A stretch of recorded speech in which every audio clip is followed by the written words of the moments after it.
For over 50 years, Jimmy Page has been one of rock and roll's greatest enigmas. He's the guitarist who let the music do the talking, the composer who built cathedrals of sound, and a man who has guarded his secrets fiercely. As the architect of Led Zeppelin, Page has been famously, almost stubbornly, private about his feelings toward his peers. While other rock gods published tell-alls, Page maintained a dignified, almost mysterious silence. But here's the thing. About silence, it doesn't stop the stories. In fact, it usually pours gasoline on them. For decades, whispers of bitter rivalries, backstage stare-downs, and deep-seated animosity have swirled around the legend. Now, let's be clear up front. Has Jimmy Page, at 81, actually sat down and made a public list of guitarists he hated? No, he has not. Instead, what we have is a half-century of rock history, insider accounts, and legendary rumors that have been pieced together by journalists and fans. These stories have painted a vivid, if unconfirmed, picture of the men he respected and the men he supposedly couldn't stand.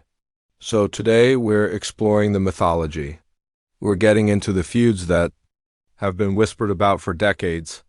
These are the legends and the long-standing rumors that define the six guitarists Jimmy Page supposedly couldn't stand. First up is the human riff himself, the absolute embodiment of rock and roll swagger, Keith Richards.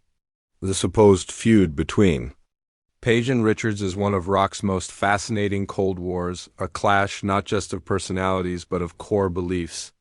It was the architect versus the anarchist, the studio perfectionist versus the street-fighting man. To get it, you have to go back to the early 60s. Jimmy Page was a brilliant session musician, a hired gun with unbelievable skill. He was the guy you called for a flawless guitar part.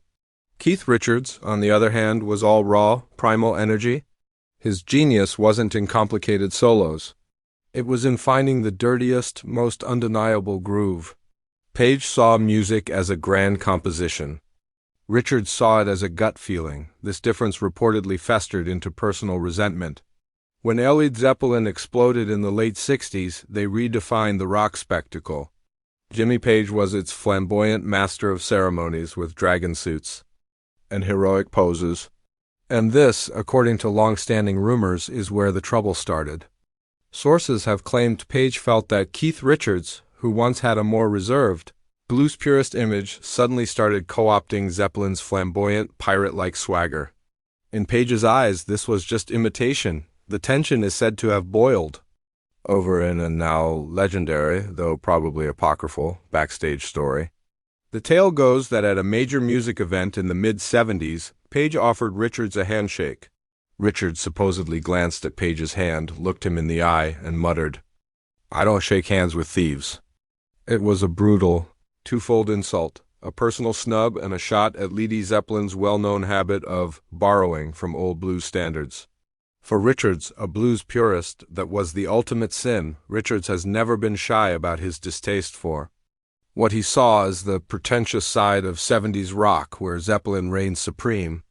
He often knocked the kind of guitar playing that valued speed over feel. For Page, a sonic architect, being called a thief by someone he felt was copying his stage presence was supposedly the ultimate insult, creating a silent feud between the two biggest bands on the planet.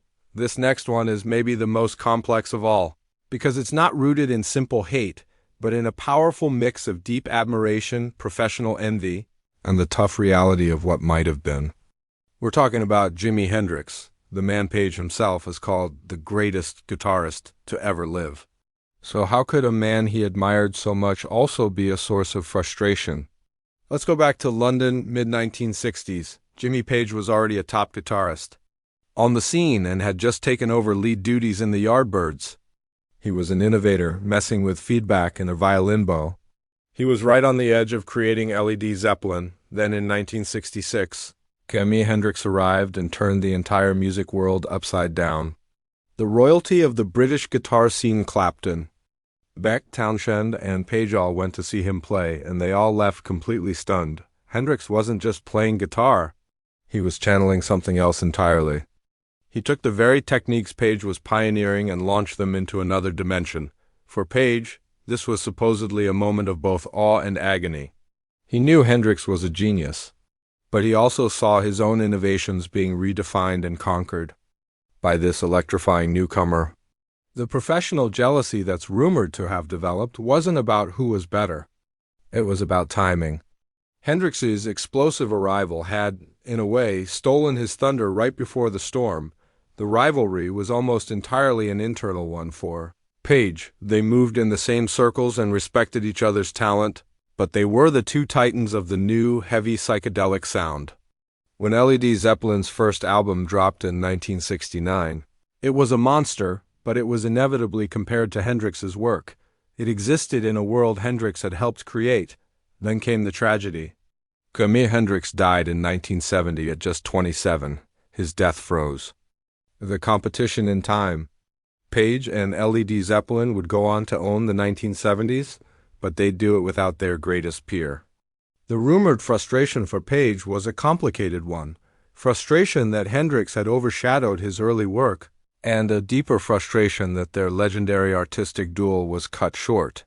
He would reign as the king of 70s rock, but the shadow of Hendrix's genius would always be there. When you talk about the holy trinity of British guitar gods from the 60s, it's always Clapton, Beck, and Page. They all came through the Yardbirds, and their careers would be compared for the next 50 years. But while Page stayed friendly with Jeff Beck, his relationship with Eric Clapton was, according to many accounts, far more complicated. Their rivalry was the classic battle for the title of Britain's greatest guitarist, fought in the pages of music magazines and on stage. At its heart was a deep disagreement about what art and the blues should be. Clapton left the Yardbirds because he felt they were getting too pop. He was a purist, a disciple dedicated to recreating the sound of his heroes. His mantra was less is more. Page, however, saw the blues as a launchpad. He fused it with folk, psychedelia, and sheer volume to create something new. This artistic divide allegedly became a personal one. Page reportedly grew to resent Clapton's image as the authentic bluesman, feeling it was a subtle knock on his own more experimental approach. The feud is said to have intensified over the years, fueled by private jabs that made their way into the public. The most famous of these is a devastating quote that has become rock folklore, though it's never been verified. Frustrated by what he saw as Clapton's creative conservatism, Page supposedly dismissed his old rival as a blues museum curator. The insult is surgically precise. It suggests Clapton is just a caretaker of other people's art, unable to create anything new himself. It implies that Clapton, who built a career on covers like I Shot the Sheriff, curated greatness rather than creating it. Clapton rarely fired back directly. His critiques were more subtle, often praising feel over flash in what many saw. As a jab at Led Zeppelin's bombast, it was a quiet, simmering war between two men who started as peers but chose radically different roads. One became the guardian of the flame. The other used it to build a new temple. As Led Zeppelin ruled the 70s, another British band rose to challenge them, Deep Purple, led by their mysterious, classically trained guitarist Ritchie Blackmore. The rivalry between Page and Blackmore was a clash of huge egos, a battle of mystique, and a war between two totally opposite guitar philosophies. On one side, you had Page, the blues-rooted, self-taught shaman who built his sound on feel, groove, and dark atmospheres. His solos were emotional, unpredictable, and sometimes beautifully sloppy. On the other side was Blackmore. Dressed in black, he was just as mysterious, but his magic was different. Blackmore was a technical master, bringing classical scales and arpeggios into hard rock. His playing was lightning fast, precise, and clean. He was the Paganini of the Marshall amp. They were destined to be rivals, constantly pitted against each other by the press.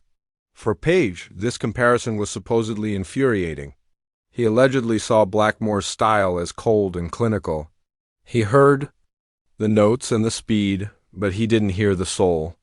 According to insider accounts, Page dismissed Blackmore's playing as all flash, no substance. He believed the solo should tell a story, not just show off. The animosity supposedly got personal, even superstitious. A famous story claims Page refused to record in studios recently used by Deep Purple believing the vibe would be tainted by Blackmore's soulless technical approach. Whether true or not, it speaks volumes about the perceived rivalry. Blackmore, never one to back down, reportedly fired his own shots. He allegedly saw Zeppelin as overhyped and couldn't understand the praise for what he considered Page's sloppy playing, especially when he himself was delivering technical perfection every night. This rivalry captured the great debate of 70s. Hard rock, raw, bluesy emotion versus disciplined, classical precision. For Page, being compared to a man he saw as a mere technician was an insult he would supposedly never get over. As the 70s turned into the 80s, rock guitar changed. It was the era of the shredder, and its undisputed king was a young Swedish virtuoso named Yngwie Malmsteen. For an old-school titan like Jimmy Page, Malmsteen was rumored to represent everything that had gone wrong with rock music. If Page's issue with Blackmore was about flash versus substance, his supposed disdain for Malmsteen was that on steroids. Malmsteen took classical influences to an extreme, delivering a mind-bending storm of notes. For Page, however, this wasn't evolution. It was the total victory of technique over feeling. Page came from a school where a bent note or a bit of feedback was human. It was the soul of the music. Malmsteen's music, to his ears, sounded sterile and scrubbed clean of that humanity. There's a telling, though completely unconfirmed, story that perfectly illustrates this. In the mid-80s, Page supposedly went to a Malmsteen concert out of curiosity. The story goes he walked out during an extended guitar solo, muttering to his companion, "I didn't realize I was coming to watch a man practice his scales," whether he actually said it or not, the quote perfectly captures the philosophical gap. It paints Malmsteen not as an artist, but as an athlete showing off a skill. The rivalry, if you can call it that, was generational. Malmsteen and his followers often saw the blues-based playing of older guitarists like Page as simplistic. It was a clash between the raw emotion of the first rock gods and the technical fireworks of the new guitar heroes. For Page watching, the language of rock guitar get twisted into what he allegedly saw as a meaningless exercise was a bitter pill to swallow. This final entry is the most surprising, because it's not another guitar hero. It's one of the most revered figures in music history, John Lennon. The reported friction between Page and Lennon wasn't about musical competition, but something more subtle, a clash of intellect, class, and artistic attitude. By the time Zeppelin was at its peak, the Beatles were gone, but John Lennon's shadow loomed large. Lennon had a reputation as rock's sharp-tongued intellectual who could deflate any ego with a witty remark. And according to some historical interpretations, Page was on the receiving end. The conflict wasn't a public feud, but a quieter friction. Lennon was famously dismissive of the pretentious side of 70s heavy rock. He had little time for 10-minute songs about folklore or epic drum solos, and his post-Beatles interviews often contained cutting remarks about the new rock royalty. For Jimmy Page, who took his art and its mystical themes incredibly seriously, this kind of intellectual dismissal was a profound insult. Page wasn't a university-educated intellectual like Lennon. He was a working-class kid whose genius was intuitive. To have his vision, which was connecting with millions, dismissed as juvenile by the man who wrote "I Am the Walrus," was, according to these interpretations, a source of quiet resentment. There are no stories of a direct confrontation. It was more a feeling of being looked down on. Led Zeppelin had become commercially bigger than the Beatles ever were, selling out stadiums they could only dream of. Yet, in the eyes of tastemakers like Lennon, they were still seen as something less sophisticated. This rumored resentment highlights Page's deep need for his work to be seen as serious art. It wasn't a rivalry over record sales, it was a rivalry over legitimacy. And for Jimmy Page, that may have been the most important battle of all. So there you have it. The legends, whispers, and long-running feuds that are part of the mythology of one of rock's most private icons. From the philosophical clash with Keith Richards to the shadow of Jimi Hendrix's genius, from the battle for Britain with Eric Clapton to the war of substance versus style with Ritchie Blackmore, These stories show a man fiercely protective of his artistic vision. Jimmy Page's supposed rivalries were rarely about simple jealousy. They were about fundamental disagreements over what rock and roll could be.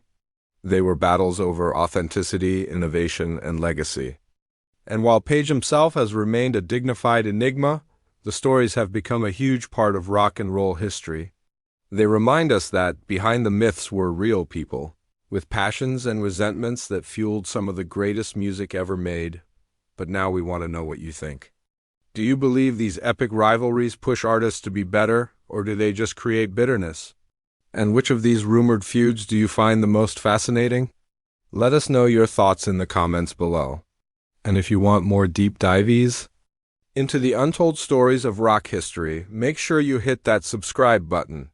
Thanks for watching, and we'll see you next time.